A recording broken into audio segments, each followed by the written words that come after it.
छात्राओं, आज हम गोखले के राजनीतिक वसीयतनामा का अध्ययन करेंगे। सन 1909 में लागू किए गए मॉडल सुधार अधिनियम उदारवादी गोखले सहित किसी को भी संतुष्ट नहीं कर पाए थे और सभी पक्षों द्वारा एक नए अधिनियम की आवश्यकता अनुभव की जा रही थी। ऐसी स्थिति में बम्बई के गवर्नर लॉर्ड वेलिंगटन के आग्रह पर गोखले ने वैधानिक सुधारों की एक योजना तैयार की जिसे युद्ध के बाद क्रियान्वित किया जाना चाहिए था। गोखले द्वारा तैयार की गई ये योजना अगस्त 1917 में प्रकाशित हुई और इसे गोखले का राजनीतिक वसीयतनामा कहा गया। गोखले ने इस योजना को तैयार करने में फिरोज शाह मेहता तथा आगा खां से परामर्श किया था। प्रांतीय शासन और केंद्रीय शासन के संबंध में इस योजना में निम्नलिखित सुझाव थे। तो जो राजनीतिक वसीयतनामा था उसमें क्या सुझाव थे? प्रांतीय शासन और केंद्रीय शासन के संबंध में इस योजना में निम्नलिखित सुझाव थे। पहला, अधिक प्रमुख रूप में प्रांतीय शासन के संबंध में ये सुझाव दिए गए थे। प्रत्येक प्रांत में इन बातों की व्यवस्था होनी चाहिए थी। पहला, प्रांतीय शासन के अध्यक्ष के रूप में गवर्नर हो जिसकी नियुक्ति इंग्लैंड से हो। दूसरा, गवर्नर की सहायता परामर्श देने के लिए 6 सदस्यों की कार्यकारिणी हो जिसमें 3 भारतीय और 3 अंग्रेज हो। प्रत्येक प्रांत में एक विधान परिषद होनी चाहिए जिसकी सदस्य संख्या 75 से 100 सदस्यों के बीच हो। इस परिषद के कम से कम आधे सदस्यों का चुनाव विभिन्न निर्वाचन क्षेत्रों और विशिष्ट वर्गों द्वारा किया जाए। परिषद में विशेषज्ञों के अतिरिक्त कोई और गैर सरकारी नामजद सदस्य नहीं होने चाहिए। गवर्नर को यह अधिकार हो कि वह चाहे तो विशेषज्ञ के रूप में अथवा कार्यकारी सरकार के प्रतिनिधित्व में सहायता पहुंचाने के विचार से कुछ सरकारी सदस्य जोड़ सकता है। प्रांत की कार्यकारी सरकार और इस प्रकार गठित विधान परिषद का आपसी संबंध लगभग वैसा ही होना चाहिए जैसा जर्मनी में इंपीरियल गवर्नमेंट तथा रशी स्टेट व्यवस्थापिका के बीच है। विधान परिषद को प्रांत के लिए कानून निर्माण की शक्ति प्राप्त होगी और प्रांतीय कराधान में कमी या वृद्धि करने के लिए परिषद की अनुमति आवश्यक होगी।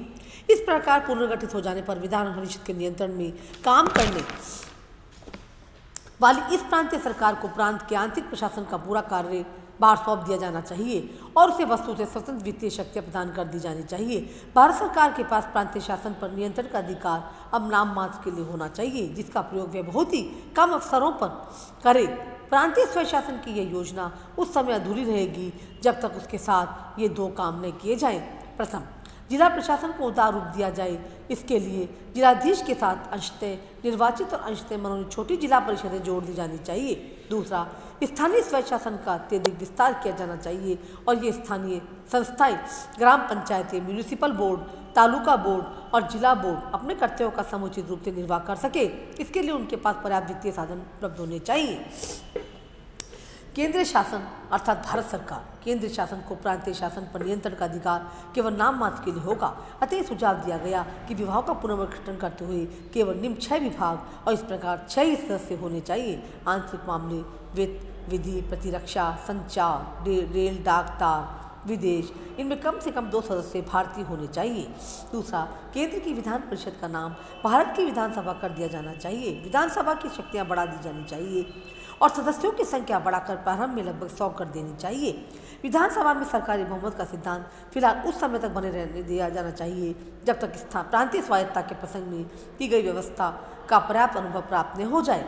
तीसरा, इस प्रकार गठित भारत सरकार को वित्तीय मामलों में भारत मंत्री के नियंत्रण से मुक्त कर दिया जाना चाहिए और अन्य मामलों में भी भारत सरकार पर भारत मंत्री का नियंत्रण कम कर दिया जाना चाहिए।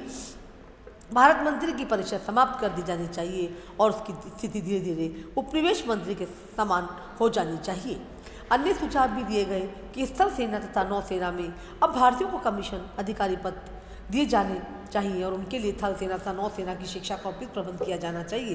दूसरा, इस योजना में मुसलमानों तथा अन्य अल्पसंख्यकों को पृथक तथा प्रत्यक्ष प्रतिनिधि देने की आवश्यकता को स्वीकार किया गया था। आगा खां के सुझाव को स्वीकार कर दिया गया कि प्रांतों का जातीय आधार पर पुनर्गठन किया जाए। इस योजना में मुसलमानों के लिए पृथक प्रतिनिधि का भी सुझाव दिया गया है।